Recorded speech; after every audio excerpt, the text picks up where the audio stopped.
Aí pessoal, quando eu venho aqui na rua aqui que eu trabalho aqui, eu guardo a moto aqui nesse estacionamento aqui que eu trabalho, na Rafael de Barros, aqui no Paraíso, do lado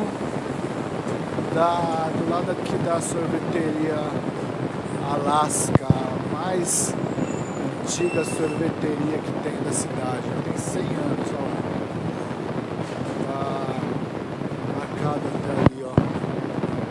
Ela está aqui desde 1910. Alaska, aqui na Rafael de Barros. Aqui é o melhor sorvete aqui na cidade.